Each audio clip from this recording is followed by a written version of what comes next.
आज के टॉपिक में हम कॉम्प्लेक्स नंबर के आर्ग्यूमेंट की प्रॉपर्टीज़ एंड प्रूफ की स्टडी करेंगे। सेकंड में हम देखेंगे कि अगर कोई कॉम्प्लेक्स नंबर रियल एक्सिस के पॉजिटिव या नेगेटिव वाले पार्ट में या फिर इमेजिनरी एक्सिस के पॉजिटिव या नेगेटिव में लाई करता है तो उस कॉम्प्लेक्स नंबर का आर्ग्यूमेंट क्या होगा। एंड लास्ट में हम देखेंगे कि अगर कोई कॉम्प्लेक्स नंबर ओरिजिन पर लाई करता है तो क्या उसका आर्ग्यूमेंट पॉसिबल है या नहीं। तो हम शुरू करते हैं प्रॉपर्टीज से। पहली प्रॉपर्टी को हम प्रूफ करेंगे, लेकिन पहले हम लिख लेते हैं कि पहली प्रॉपर्टी होती क्या है। तो argument of Z1 Z2 is equal to argument of Z1 plus argument of Z2। ये सिमिलर जैसे हम लॉग में पढ़ते आए कि log of L M is equal to log of L plus log of M होता है, सेम उसी टाइप से वाली प्रॉपर्टी भी है। पर इसका प्रूफ क्या होगा वो हम देखते हैं। यहाँ पर Z1 Z2 क्या है। Z1 एक कॉम्प्लेक्स नंबर है और Z2 भी एक कॉम्प्लेक्स नंबर है। तो Z1 को हम पोलर फॉर्म में लिख सकते हैं R1 cos θ1 plus I sin θ1। ये इसका पोलर फॉर्म है, जहाँ पर R1 इसकी मॉड वैल्यू है Z1 की और जो θ1 है इस Z1 का आर्ग्यूमेंट है। उसको हम लिख देते हैं mod value of Z1 is equal to R1 and argument of Z1 is equal to θ1। Similarly हम Z2 को सपोज कर लेते हैं कि इसकी मॉड वैल्यू R2 है और इसका आर्ग्यूमेंट θ है। तो इसका पोलर फॉर्म इस तरह से बनेगा। इसको भी हम यहाँ पे लिख देते हैं कि जो Z2 है उसकी मॉड वैल्यू R2 है और उसका जो आर्ग्यूमेंट है वो है θ2। ठीक है, इतना तो हो गया। अब हमको यहाँ पे आर्ग्यूमेंट ऑफ Z1 Z2 निकालना है, तो हम सबसे पहले Z1 Z2 का यहाँ पे मल्टीप्लिकेशन कर लेते हैं। तो Z1 इंटू Z2। अब मल्टीप्लिकेशन तो हमको मालूम ही है, जितनी भी टर्म्स हैं सबका सबसे मल्टीप्लाई करना होता है। तो ये R1 और R2 तो कॉमन थे, इनको पहले हम मल्टीप्लिकेशन करके कर देते हैं बाहर। अब यहाँ पे cos θ1 का इन दोनों से मल्टीप्लिकेशन होगा, फिर I sin θ1 का इन दोनों से। तो पहले हम cos θ1 का इससे कर लेते हैं और I sin θ1 का I sin θ2 से।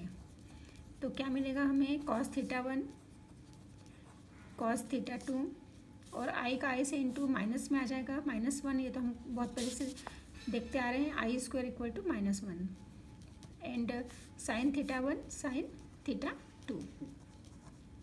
इसको हम ब्रैकेट कर देते हैं। अब उसके बाद हम I sin θ1 का इससे और इस cos θ1 का इससे, और I कॉमन है तो I कॉमन और cos θ1 sin θ2 plus cos θ2 sin θ1। ये टोटल मल्टीप्लिकेशन हुआ। अब अगर आपने ट्रिग्नोमेट्री पढ़ी होगी तो आपको पता ही होगा कि ये एक फार्मूला बन गया cos θ1 प्लस θ2 का। cos θ1 प्लस θ2 का ये फार्मूला है। अगर ट्रिग्नोमेट्री नहीं भी पढ़ी है और अगर आपको ये फार्मूला नहीं भी पता है तो आप इसको नेक्स्ट 1-2 महीने के अंदर आपको ये पढ़ना ही पढ़ना है। तो अगर नहीं भी पढ़ा है तो अभी तो आप याद कर लो, और कुछ दिनों के बाद मैं इसके वीडियोस अपलोड करूँगी ट्रिग्नोमेट्री के, तो उसमें आपको ये फार्मूला क्लियर हो जाएगा। और ये जो फार्मूला है sin A cos B plus cos A sin B, तो ये sin θ का फार्मूला है, sin θ1 प्लस sin θ2 का। ये भी ट्रिग्नोमेट्री के एकदम स्टार्टिंग में 11th क्लास में ये सिलेबस है। तो अब हम क्या देख रहे हैं यहाँ पे, ये तो मल्टीप्लिकेशन हो गया। अब हमने क्या देखा, Z1 Z2 का जो ये मल्टीप्लिकेशन होने पे जो आंसर आया है वो भी एक पोलर फॉर्म दिख रहा है। cos ये θ1 प्लस θ2 एक नया थीटा बनेगा, तो cos θ और I sin θ के फॉर्म में, और जिसकी मॉड्यूलस वैल्यू क्या है R1 R2 है। तो Z1 Z2 की मॉड वैल्यू तो हो गई R1 R2। और जब हम आर्ग्यूमेंट निकालेंगे Z1 Z2 का तो हमें क्या मिलेगा।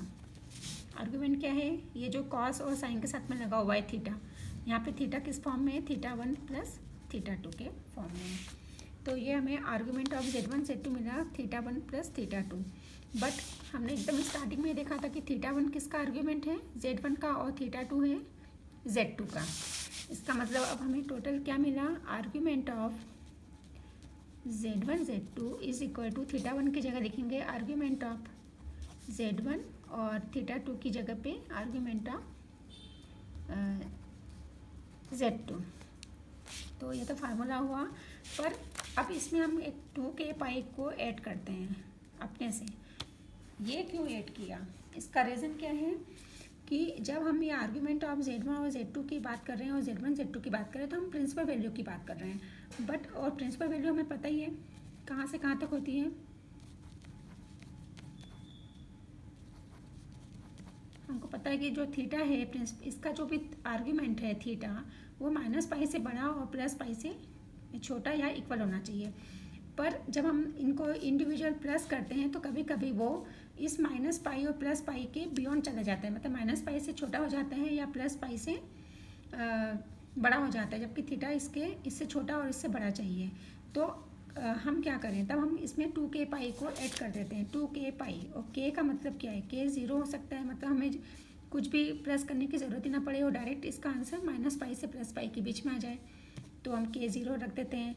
कई बार हमें k = 1 रखना पड़ता है, मतलब k को 1 रखेंगे तो यहाँ 2π बन जाएगा और 2π से ये इस तरह से सेटल हो जाता है कि -π से +π के बीच में आ जाए, या फिर -1 भी रखना पड़ता है कई बार ताकि -π से +π के बीच में आ जाए। तो ये तो हुआ पहली प्रॉपर्टी। और सिमिलरली अब जो सेकंड प्रॉपर्टी है वो Z1/Z2 की है, तब आर्ग्यूमेंट ऑफ Z1 और यहाँ इस प्लस की जगह माइनस आ जाएगा, बस इतना ही फ़र्क रहेगा इसमें। इनटू रहेगा तो प्लस और जब डिवाइड रहेगा तो माइनस। तो इसका प्रूफ तो आप खुद से कर सकते हैं। और फिर नेक्स्ट प्रॉपर्टी बनेगी इन दोनों प्रॉपर्टी को मिला के। ये तो पहली प्रॉपर्टी थी, ये दूसरी प्रॉपर्टी हुई, ये फर्स्ट, ये सेकेंड। अब थर्ड प्रॉपर्टी इन दोनों से मिक्स होके बनती है। कैसे, argument of Z1 into Z2 dash dash dash Zn, और डिवाइड में भी इसी तरह से कुछ ले सकते हैं हम नए नंबर। Z की जगह यहाँ पे ले लेते हैं y1 y2 एंड yn। ये सब क्या है, कॉम्प्लेक्स नंबर्स हैं। तब इसका आंसर क्या बनेगा, जिस तरह से इंटू में हमने देखा प्लस होता जाता है, तो ये सभी नंबर इंटू में है, ये प्लस होते जाएंगे। ये सब डिवाइड में है तो ये माइनस होते जाएंगे। मतलब अब आप समझ ही गए होंगे हम क्या लिखेंगे, Z1 argument of Z2 and dash dash, last में क्या है, आर्ग्यूमेंट ऑफ Zn, और फिर माइनस होके आर्ग्यूमेंट ऑफ y1, फिर माइनस होके आर्ग्यूमेंट ऑफ y से लेके जितने भी हैं वो सब। तो अगर इस तरह से ना बहुत सारे कॉम्प्लेक्स नंबर भी हों इंटू में डिवाइड में, तो जो इंटू वाले हैं उनको प्लस कर दो, जो डिवाइड वाले हैं उनको माइनस कर दो, और इस तरह से हम इसका आंसर फाइंड कर देते हैं। ये तो थर्ड प्रॉपर्टी हुई।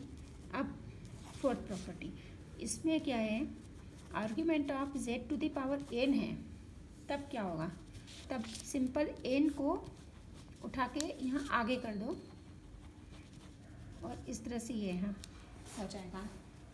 इसका भी एक सिंपल प्रूफ है, लेकिन उसके लिए भी एक फॉर्मूले की ज़रूरत पड़ेगी हमें। Cos of theta plus I sine theta की अगर पावर n होती है तो कॉस थीटा प्लस आई साइन n थीटा होता है। तो इस फॉर्मूले को अप्लाई करके हम इसका भी प्रूफ इजीली फाइंड कर सकते हैं। तो ये तो हुई प्रॉपर्टीज़ आर्ग्यूमेंट की। और अब हम देखते हैं इसका सेकंड पार्ट। सेकंड पार्ट में हमने क्या देखना था कि अगर कोई कॉम्प्लेक्स नंबर x एक्सिस या y एक्सिस पे ही है तब क्या होगा। तो इसके लिए हम सबसे पहले डायग्राम बना देते हैं। अगर कोई कॉम्प्लेक्स नंबर यहाँ पर है, ये क्या है, रियल एक्सिस का पॉजिटिव है, और ये है इमेजिनरी एक्सिस। अगर यहाँ कोई कॉम्प्लेक्स, जैसे कोई कॉम्प्लेक्स नंबर ले लेते हैं 2 + 0i। अब ये कहाँ पे होगा, 2 + 0i एक्स एक्सिस पे होगा, क्योंकि 2 एक पॉजिटिव नंबर है इसलिए इधर की तरफ होगा, और 0i मतलब इसका कोई रियल पार्ट, इमेजिनरी पार्ट 0 है इसलिए ये एक्स एक्सिस। अब हम देखेंगे पॉजिटिव रियल एक्सिस के साथ, और ये लाइन जो बन रही है जेड पॉइंट के साथ, दोनों के दोनों सेम डायरेक्शन में है, इसलिए इसका आर्ग्यूमेंट क्या हुआ। अगर इस पॉइंट को हम जेड नाम दें तो इसका आर्ग्यूमेंट है Z1 नाम दे देते हैं। तो argument of Z1 is equal to zero. अब अगर कोई पॉइंट यहाँ हुआ तब क्या होगा, जैसे यहाँ ले लेते हैं 2 -2 + 0i, ये Z2 है। अब Z2 पॉइंट कहाँ पर हुआ, नेगेटिव रियल एक्सिस पे, तो एंगल कितना हुआ, अगर ऐसे हम एंटी क्लॉकवाइज देखें तो पाई, और अगर क्लॉकवाइज देखें तो -पाई। तो हम क्या दोनों आंसर यूज़ कर सकते हैं, पाई भी और -पाई भी। अगर ये नेगेटिव रियल एक्सिस पर है तो इसके लिए सबसे पहले हम प्रिंसिपल एक्सिस देखें, प्रिंसिपल आर्ग्यूमेंट देखें। अब प्रिंसिपल आर्ग्यूमेंट क्या कह रहा है कि थीटा -पाई से बड़ा होना चाहिए, लेकिन +पाई के इक्वल भी हो सकता है। तो अब यहाँ पे देखो, यहाँ पे ये जो पॉइंट है +पाई के इक्वल हो रहा है या -पाई के इक्वल हो रहा है, लेकिन ये प्रिंसिपल वैल्यू ऑफ आर्ग्यूमेंट क्या कह रहा है कि इक्वल में केवल पाई ले सकते हैं, -पाई नहीं ले सकते। इससे इसका आंसर क्या हुआ, Z2 का आर्ग्यूमेंट ऑफ Z2 = +पाई। ठीक है। अब अगर पॉइंट यहाँ पर या यहाँ पर हुआ तब तो बहुत ही सिंपल है, अगर यहाँ हुआ तो π/2 और अगर यहाँ हुआ तो -π/2। तो इन दोनों में तो सबसे ज़्यादा इंपॉर्टेंट क्या है यहाँ पर, negative real axis. Negative real axis पे -पाई और +पाई में से हमें कौन सा सिलेक्ट करना है, +पाई, क्योंकि +पाई के लिए इक्वल का भी साइन है। अब एक और पॉइंट बाकी रह गया है हमारा कि अगर कोई कॉम्प्लेक्स नंबर ओरिजिन पे होगा तब क्या होगा। तो हम फिर से एक डायग्राम बना लें, ये रियल एक्सिस है और ये इमेजिनरी एक्सिस। अब पॉइंट जो कॉम्प्लेक्स नंबर है वो कहाँ पर है, ओरिजिन पे।